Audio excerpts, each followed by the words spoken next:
Right then, in this video, we're just going to talk about fitting grids to the instrument. So what I mean by that is basically just adjusting the grid settings for the instrument that you're going to trade. So here we are on the Dow Jones, which is the US 30.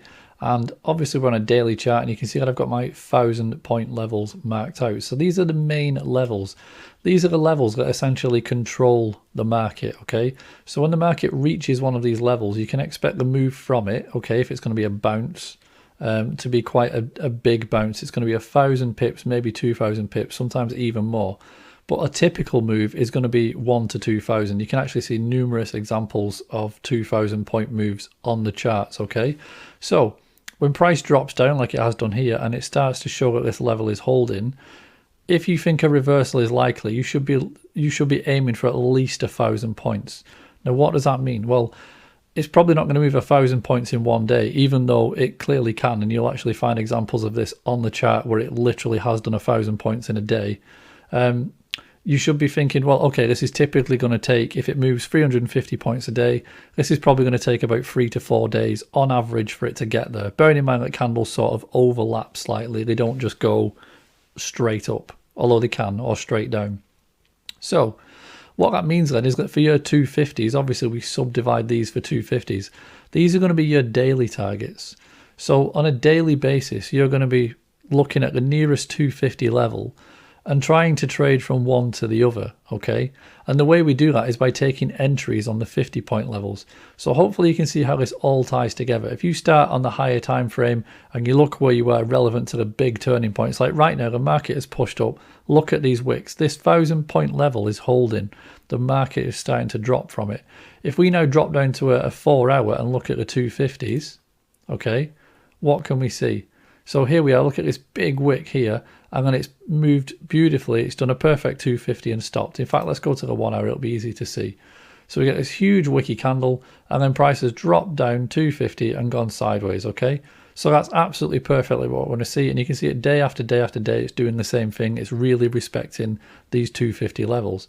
Now, if you're not here when price is, if maybe you're in bed, maybe you're at work, but if you're not here when price is down at the 250, what do? Do you have to wait an entire day or a couple of days until it gets to the next 250? Well, no, that's why we use the 50 points. That's why we break the market up a little bit more into these 50-point levels. And what this does is it gives you lots of opportunities to get into the market because you're only ever 50 points away from your next level, which means there's always an opportunity. Now, if I just drop down a time frame, let's go down to the 15-minute. And what you want to do is just have a look at these dotted lines that you've now drawn on and see if price is actually turning at these lines. And you can see there's lots of examples where price is turning at these lines. Now, these big candles that just smash everything, as we now know from the previous video, these are news events. And when news events happen, any level's going to break, okay? That's what news events do. They smash everything. But once the market's done its retracement and it's calmed down, look how quickly it goes back to respecting these little dotted lines that we've got. So this is a well-fitted grid. It fits this instrument, okay? If what you find, if I do something like this, if I grab this and I just scrunch this up randomly, is price now behaving as well as it was at these levels? Well, no, you can see everything's just chopping through it. It's not responding at all. So you can clearly see the difference between levels being respected and levels not being respected. So you can adjust your grid size. You can make it bigger or smaller. Now, with US 30, everything's pretty straightforward. You can get the values in sort of MATAF. You can see that currently it's moving about 350 points per day. If we scroll down, we can see that historically it's moved as far as sort of 650. And volatility has really dropped recently. I would not expect it to stay this low. I would absolutely expect it to increase, probably back up to these levels, which means that on an average day currently, scroll over here so we can find some clean chart. Currently then, if it's moving about 350 per day, this is 250, so it's probably going to move a little bit more. This is probably your average day of movement. But we know that historically, okay, it's literally 650. So this will be 250, 5, 650 is going to be something like that. So now you can see how many trades that's potentially going to trigger in. So then you would have to start to adapt settings. You would have to adapt your risk, maybe spread your trades out. So even a grid that fits well now potentially will not fit well in the future. Okay, so you have to be aware of that. You need to keep an eye on these values. You need to understand whether or not the instrument is becoming more or less volatile over time. So that's the first sort of point to consider with fitting your grids to your instruments. So just remember then, it's these little dotted ones that we're actually going to enter on. So these need to be lining up. Anyway, this was relatively straightforward for US 30. Remember, we have our 1,000 points, so the main turning points. We divide into 250. So these are your daily targets. Every day you're waking up and saying, right, which way is price going to go today? Is it going up 250 or is it going down 250? Okay. And then once you know that, you're then going to subdivide whichever direction you've chosen. And then you're going to use these as your entry points to actually trade it. Okay. Now then, let's have a look at Forex. So Forex is much sort of simpler. If we go on pound US dollar, for example, what I'm actually going to do is just turn on an indicator to draw the levels for me. So it's now drawn, jump to a 1 hour chart. It's now drawn on my 100 pip levels. Okay. And we can see price really likes 100 pip levels on pound US dollar. And that's because if we go to pound US dollar, you probably see that it usually moves about 100 pips a day. So what's it doing currently? About 84. We just select it and scroll down. And you can see, yeah, it's been as high as sort of 130, 140. But yeah, it's round about 80-ish at the moment, which is pretty close to 100. So it aligns quite nicely. It would not be the worst thing in the world if it went back to sort of 140, because that's only sort of barely 1.5 zones of movement, which is not, it's not as severe as the US 30 where it's potentially doing stuff like this. Okay, this is much easier to deal with, and Forex generally is. Now at the other end of the scale, we have stuff like Euro Pound, which is doing 33 pips a day. 33 pips. So if these levels are 100 apart, okay, and we take our little fib tool and we stretch it out again, this is dividing everything by 5. 100 divided by 5 is now 20, which means each one of these is now roughly 20 pips apart. Euro Pound moves 30 pips a day.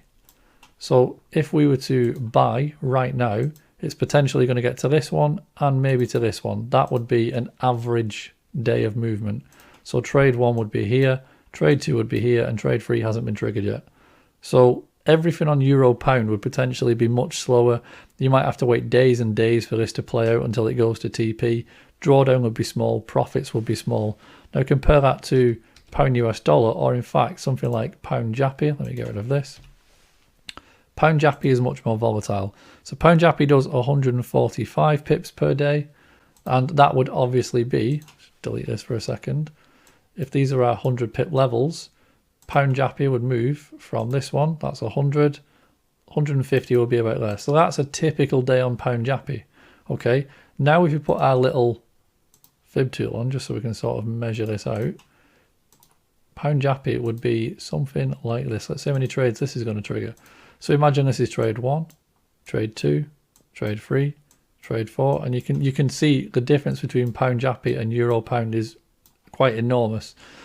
So if you kept everything the same in terms of risk and grid size and all the rest of it, pound Jappy is going to go into a lot more drawdown. If the trade retraces, then you're going to have a nice big profit. Everything is going to happen much quicker. The drawdown will be bigger, the profits will be bigger. It'll be a very, very different trading experience on pound Jappy than it would on Euro Pound, even with the exact same settings. So you have to be aware of that. Now, I particularly like pound US dollar because pound US dollar is kind of in that Goldilocks zone. It's kind of just right. It stretches not really enough to scare you or cause you problems. You can see how well it likes the 100 pip round numbers. It just kind of behaves. You can also see the reactions at these 20 pip levels that we have.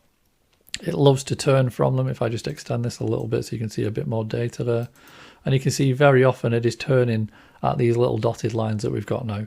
So this is a well-fitted grid. But we can't expect pound US dollar to stay in this Goldilocks zone forever. If it starts to increase and move more than 80 pips, if it goes to 150 or 200, we'll have to adapt things. So that's just something to be aware of. But as I sort of touched on, you can keep, for Forex anyway, you can keep all the grid distances constant. Even if you're on Euro Pound, everything will just take longer. Or you can adjust the risk per trade. okay, which is something that you should do anyway, especially if you've got an instrument like Pound Jappy, which you know is going to move a lot more. You would not trade the same lot size on Pound Jappy as you would do on Euro Pound, because you're going to be increasing your risk massively. So this is just something that you need to consider. What I suggest you do is pick your favorite pairs, draw your 100 pip levels on, stick a little fib tool on, see how it sort of responds, because these little dotted lines, these are your actual trade points. These are your intraday sort of entries and exits. And also have a look on Mathaf and see how far your favorite pair typically moves and see how well this grid fits it. Work out whether or not you need to extend it, whether or not you can contract it a little bit. Something like Euro Pound, what you might actually decide to do is squeeze everything right down.